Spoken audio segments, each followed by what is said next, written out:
Well, hello and welcome to another edition of Snapping with the Stars. Today's guest recently became the national 800 metre champion and booked his seat on the plane to Rio for the Olympic Games. And here's how he did it. Here comes Luke Mathews now. Stenson, he's made this race his own. And here comes Luke Mathews. Only got a little bit to go. He's having a look around. You're not there yet, mate. Come on, Luke. Mason Cohen coming very hard at the end, and Alex Rowe as well. But Luke Mathews, 146.20. He's done a Rio qualifier. He's won the national championship. So good. That was a great run. So please make him welcome Lukey Mathews. Now we've got a stack of fan questions to get through today, but before that, Lukey, why don't you tell us a little bit about yourself, mate? Where are you from and how'd you get into running? And also where you are right now. Guys, so as you can see, I got the shaved head early on, so I just thought I'd like to make that known to everyone. Brett Robinson got the same, who's over there. So a little bit about myself. I live in the western suburbs of Melbourne in a place called Altona North currently, and I'm 20 and I'm a uni student. Study commerce law, so I'm doing a uni assignment currently, which sucks. How did I get into running? Just followed my brother and sister down to Little Athletics one day, and then managed to follow them down to a coach, and then the rest is history. Had a few coaches along the way, and then yeah, that's pretty much it. And right now I'm currently in Mount Laguna, which is 3 hours south of LA and about 50 minutes from San Diego. And it's at about 1,600 metres altitude, so it's about the same as Falls Creek, and this is our USA base until we go to London on April 30. Very nice, mate. Loving the fast new haircut. And good to see I'm not the only Robbo featuring in this episode of Snapping with the Stars. But let's get into a few fan questions now, and we've got a few coming in all about how you race. And the first one's from Marcus Maraglia. And Marcus asks, what goes through your head just before the race and during the race?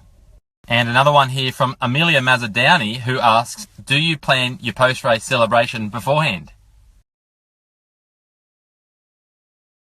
Marcus, thanks for the question. A lot goes through my head before and during the race, but I'll do them each at a time. So before the race, I try to just, if I have a race plan, if I have any tactics, I try to just get them think about them all before the warm-up as much as possible. So that might be just go stand up in the stands and just look at the track and just think about where I'm going to make moves or something like that. And then so when I try to get to the warm-up, I try to just have a blank mind and just try to get my mind off running for a bit and just listen to music and just chill out, try to laugh as much as I can. Between the warm-up and racing, I only really get nervous until I get into the call room, just because that's when the weight of it all hits. And so yeah, from there I'm just trying to, what I'm thinking, I'm just relaxing, trying to keep my nerves, but I get the most nervous on the line, so that's where I have to kind of control that. And then before the race, when I'm on the start line, I pretty much tell myself it's only going to be it's only going to be 2 minutes of pain, so I just try to block it all. And during the race, I just try to stay as relaxed as possible and just think about how I'm going to finish this race and just stick to my tactics, stick to my plans, and yeah, that's pretty much it. And the second, was that Ben Chamber? No, sorry, Amelia Mazzadowney. Do I plan my post-race celebration? I'm not going to lie, I only won 3 races this year, but I only planned one of them, which was the Hunter Track Classic, and that was where I did the big, The reason why I did that is because one of my mates kicked a goal in the NAB Cup for the Dogs, and he did this celebration that a jockey does called Hugh Bowman.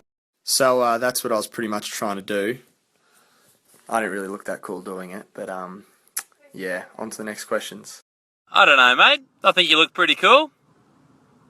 Let's get into the next question. This one comes from Megan, who asks, what made you want to get into the longer distances compared to the sprints? And we've got a cheeky video question here from Tim Rosen. Hey Luke, Tim here. Just wondering, how fast do you think you can run 800 if you actually decide to run out the entire race for once?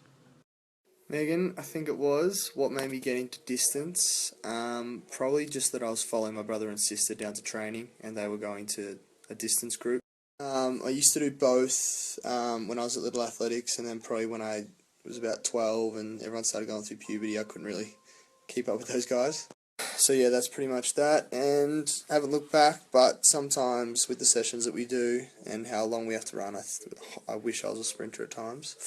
and Tim Rosen. I'd like to think that I've run through the line this year, I suppose, but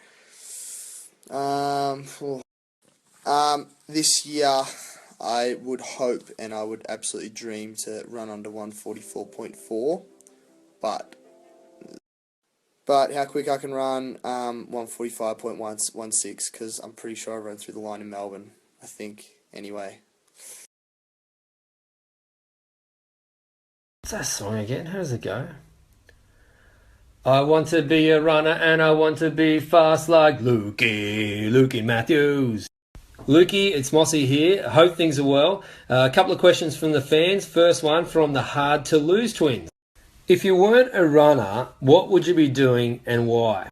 Oh, and a great question from Ros Davo. Who's your role model and can you do an impersonation of them?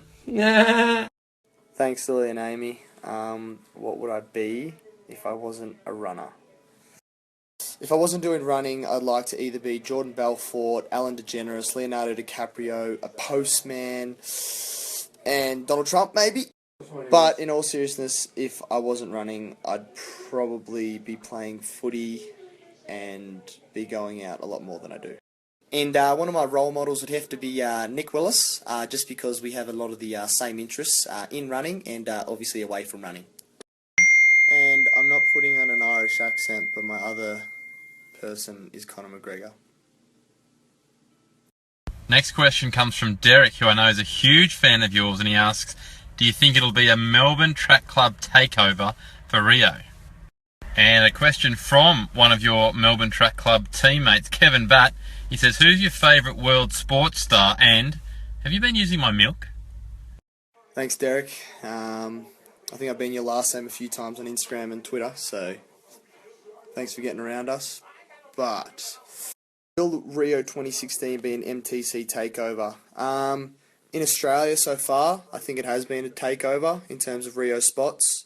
You know, we kind of have every opportunity and possibility to take almost every spot from 800 through to the 10K possibly. But in terms of actually performing, I really do hope it's an MTC takeover. I'd really hope to see people like Gregson, Brett Robinson, Jen LeCars, Collis, Selma, Sam McEntee, etc. Really trying to make those finals and hopefully getting a few.